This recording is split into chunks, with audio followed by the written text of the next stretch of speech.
namin magmas. At saan naman kaya kami pupunta ng aking young guest? Kasama ko siya. Lalakad po kami.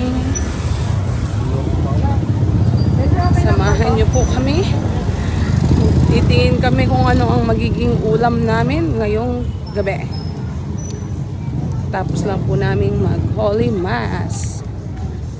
Hali, sa cellphone ka. Ang tagal.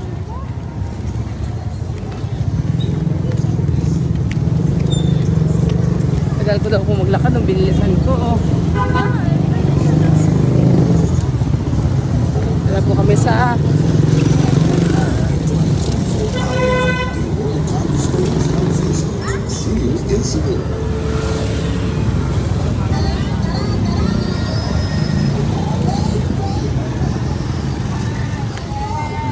ay dinner na po ba kayo mga ka-Orago? Kami po ay nakakapagsaing pa lamang. Wala ang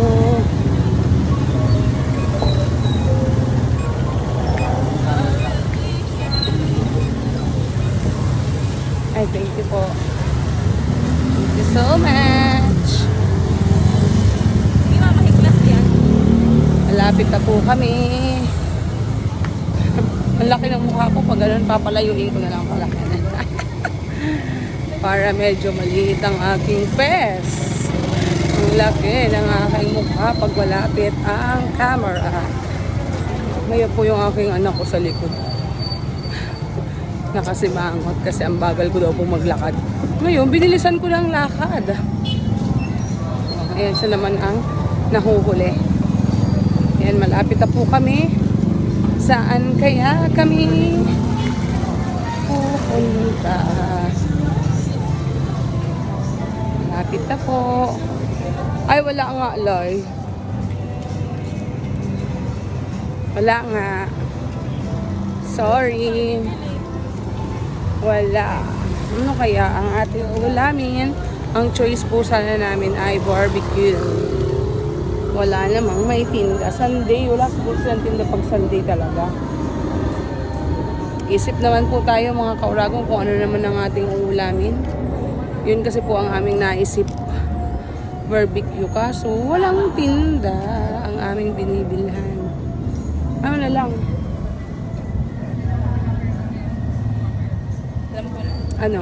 May nagmanok pa lang tayo. Na-chicken pa lang tayo kanina. Ano naman kaya? Mga ka-Oragon, suggest po kayo kung anong uulamin. Ang hirap pong mag-isip kung anong uulamin. Ano pong ulam nyo dyan at gagayahin namin. Ayan, dyan muna po kayo at maghahanap po kami ng aming uulamin. Saan? Wala naman dyan. Ay, mag-iisip muna po kami. Bye po muna. Bye. See you next video. Bye. God bless you all. Ingat po tayo palagi. Love you.